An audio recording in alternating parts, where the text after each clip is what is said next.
Hello friends, मेरा नाम है अतायजुल जलाल ए द फिल्मी भाईजान। आज की इस वीडियो में हम बात करने जा रहे हैं टॉम क्रूज की 2014 में आने वाली film the edge of tomorrow की, जो कि अपने में ही एक यूनिक टाइम ट्रैवल का कॉन्सेप्ट रखती है। मूवी की एंडिंग क्या थी, केज जो कि टॉम क्रूज का कैरेक्टर है वो फिर से मरकर जिंदा कैसे हुआ था मूवी के एंड पर, और क्या हमें द एज ऑफ टुमारो का सेकंड पार्ट देखने को मिलेगा भी या नहीं, यही सब कुछ आज की हम इस वीडियो में डिस्कस करेंगे। तो मेरे साथ एंड तक बने रहें। तो गाइस, जैसा कि हम मूवी में देखते हैं, टॉम क्रूज का जो कैरेक्टर है प्राइवेट केज, उसको जबरदस्ती से जंग में लेके जाया जाता है। प्राइवेट केज वैसे तो मेजर है, लेकिन मेजर वो सिर्फ नाम का ही है, क्योंकि वो सिर्फ सोशल मीडिया और टीवी पर ही आता रहता है, जो कि अपनी आर्मी को रिप्रेजेंट करता रहता है टीवी वगैरह पर आकर। लेकिन वो आज तक पहले कभी जंग में नहीं गया, तो उसको जबरदस्ती जंग में भेजा जाता है यूएस मिलिट्री के जनरल की तरफ से। वहां पर उसे सार्जेंट फेरल मिलते हैं, और सार्जेंट फेरल की पॉकेट में एक चिट्ठी है जिसमें लिखा होता है कि प्राइवेट केज ये एक भगोड़ा है, इसको जंग से बिल्कुल भी भागने ना दिया जाए, ये अपनी तरफ से पूरी कोशिश करेगा कि ये जंग से भागे।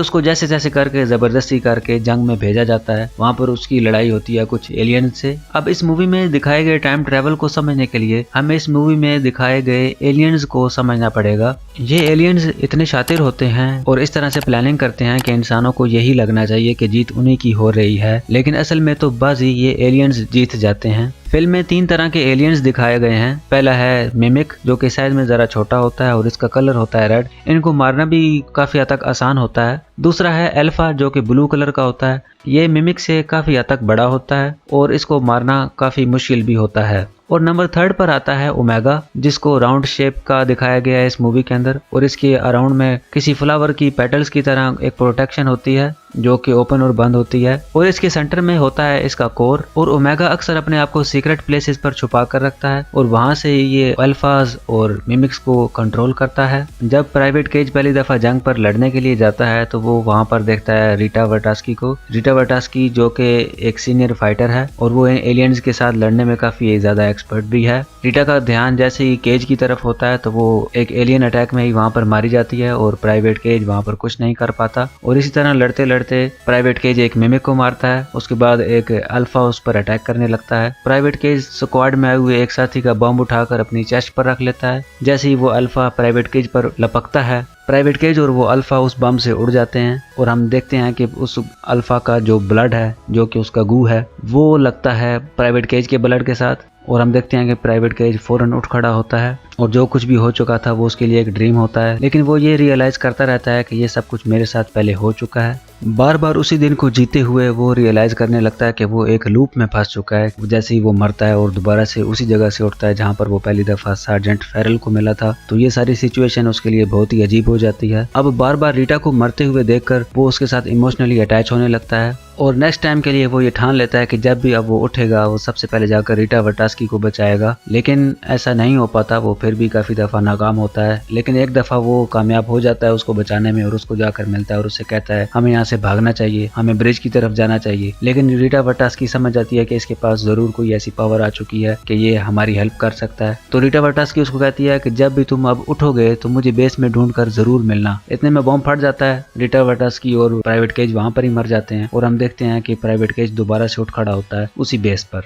अब प्राइवेट केज जैसे तैसे करके रीटा वर्टास्की के पास पहुंचता है। वहां पे वो उसको बताता है कि तुम्ही ने मुझे कहा था कि जब तुम उठोगे तो मुझे आकर मिलना, तो लो मैं आ गया तुम्हारे पास। वो सब कुछ समझ जाती है और वो ले जाती है उसको डॉक्टर कार्टर के पास। डॉक्टर कार्टर जो कि एक बायोलॉजिस्ट है और वो इन स्पीशीज यानी कि इन एलियंस की जो बनावट है उसको अच्छी तरह से समझता है। वो उसको सारी चीजें बताने की कोशिश करता है और उसको समझाता है। यहाँ पे हम देखते हैं कि रीटा वर्टास्की प्राइवेट केज को समझाने की कोशिश करती है कि किस तरह से ये एलियंस आपस में मिलकर काम कर रहे हैं और हम इंसानों को खत्म करने पर तुले हैं। वो उसको बताती है कि एक मिमिक होता है, एक अल्फा होता है और एक ओमेगा होता है, और जब भी किसी जंग के दौरान एक अल्फा मरता है तो वो ओमेगा को एक सिग्नल भेजता है। जैसे ही वो सिग्नल ओमेगा तक पहुंचता है तो ओमेगा उस दिन को दोबारा से शुरू कर देता है। अब क्योंकि प्राइवेट केज भी उन्हीं के साथ कनेक्टेड हो चुका है, क्योंकि पहली दफा जब वो मरा था तो उसका ब्लड और उस अल्फा का ब्लड आपस में मिल गया था। इसी वजह से जब भी वो दिन स्टार्ट दोबारा से किया जाता है, यानी कि जब भी वो ओमेगा उस दिन को दोबारा से स्टार्ट करता है तो प्राइवेट केज भी दोबारा से जिंदा होकर खड़ा हो जाता है। यही पावर पहले रीटा के पास भी थी। तब रीटा कहती है कि ये पावर मेरे पास वर्डन में थी, जो कि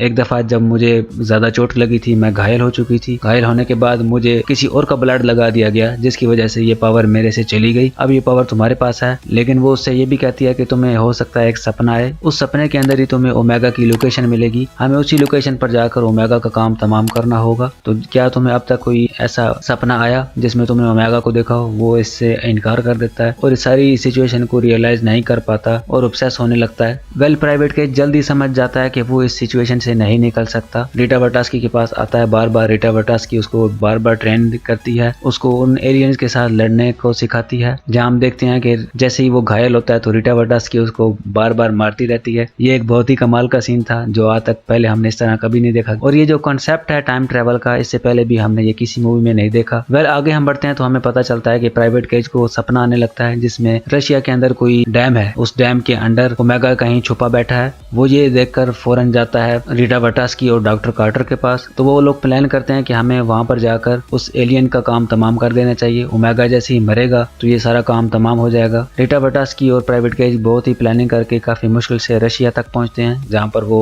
ओमेगा छुपा बैठा होता है। लेकिन प्राइवेट केज वहां पर जाकर शॉक में पड़ जाता है कि वो वहां पर होता ही नहीं है। ओमेगा ने अब तक जो उन्हें सपने दिखाए थे, जो ड्रीम्स दिखाए थे, वो बिल्कुल अब तक झूठे थे। और वो फौरन जाकर डॉक्टर कार्टर और रीटा वर्टास्की को समझाने की कोशिश करता है कि जो अब तक रीटा वर्टास्की को भी वर्डन में सपने आए थे वो भी झूठे थे। वो ये चाहता ही नहीं है कि हम उसको ढूंढें, तो हमें कोई और रास्ता अपनाना पड़ेगा। लकीली डॉक्टर कार्टर ने एक ऐसी डिवाइस तैयार कर रखी है जिसको किसी भी अल्फा पर लगाकर ओमेगा की लोकेशन का पता चलाया जा सकता है। लेकिन अनफॉर्चुनेटली ये डिवाइस इस टाइम मिलिट्री जनरल के सेफ में पड़ी है, जो कि आसानी से बिल्कुल भी नहीं मिलने वाली। वेल वो किसी तरह से रीटा वर्टास्की और प्राइवेट केज वहां पर जाते हैं और उस डिवाइस को निकालने में कामयाबी हो जाते हैं। इतने में रीटा वर्टास्की वो डिवाइस प्राइवेट केज की थाई पर लगाती है, जिससे प्राइवेट केज को अपनी आंखों में ही उसकी लोकेशन नजर आ जाती है और वो ये जान जाते हैं कि ओमेगा जो है पेरिस में कहीं छुपा बैठा है। पर वो पकड़े जाते हैं। इतने में रीटा वर्टास्की बेहोश हो जाती है और प्राइवेट केज का काफी हद तक खून निकल जाता है। नेक्स्ट सीन में हम देखते हैं कि प्राइवेट केज को नया खून लगा दिया जाता है, जो कि साफ जाहिर करता है कि अब उससे वो टाइम ट्रेवल वाली जो पावर है वो खत्म हो चुकी है। वहां पर वो रीटा वर्टास्की को बताता है कि अब वो टाइम ट्रेवल वाली पावर जा चुकी है क्योंकि उसे नया खून लगा दिया गया है।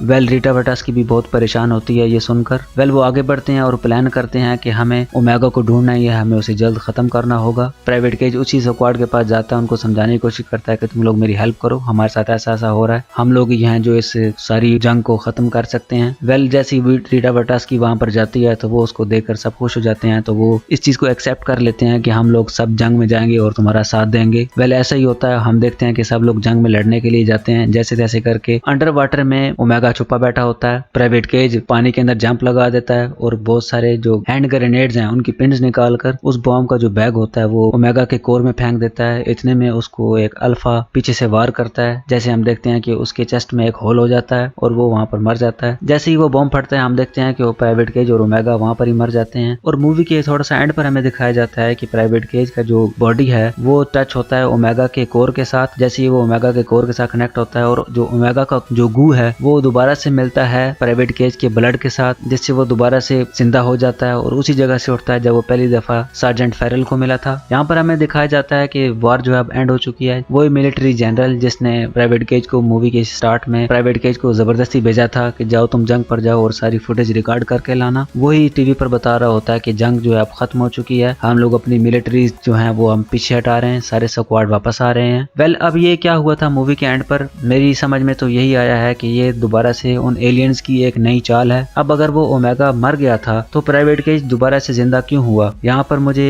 उन एलियंस की एक साफ नई चाल नजर आती है, क्योंकि प्राइवेट केज दोबारा से तभी जिंदा हो सकता है अगर वो ओमेगा कहीं ना कहीं किसी और जगह पर जिंदा है। अब क्या ऐसा भी हो सकता है कि वो जो ओमेगा था वो नकली था, वो कोई और ओमेगा था या कोई और एलियन था? वेल आप लोग मुझे कमेंट करके बता सकते हैं। दूसरा द एज ऑफ टुमारो 2 का जो सेकंड पार्ट है वो आएगा, वो अंडर प्रोसेस है। इसी मूवी के जो डायरेक्टर हैं उन्होंने अपने इंस्टाग्राम पर रिवील किया था कि वो लोग एज ऑफ टुमारो के सेकंड पार्ट की स्क्रिप्ट और स्क्रीन प्ले वगैरह लिख रहे हैं, उस पर काम कर रहे हैं। अब इसमें हो सकता है हमें रीटा वर्टास्की की सारी कहानी दिखाई जाए, अगला पार्ट होगा, कुछ नहीं कहा जा सकता। वेल अगर आपको दोस्तों मेरी ये वीडियो पसंद आई हो तो लाइक कमेंट और शेयर जरूर करें यार, नए हो तो चैनल को सब्सक्राइब जरूर करना यार, बहुत ही मोटिवेशन मिलता है। मिलेंगे नेक्स्ट वीडियो में, till then bye. Cannot give you back your homes or restore your dead to life. Perhaps I can give you justice in the name of our king.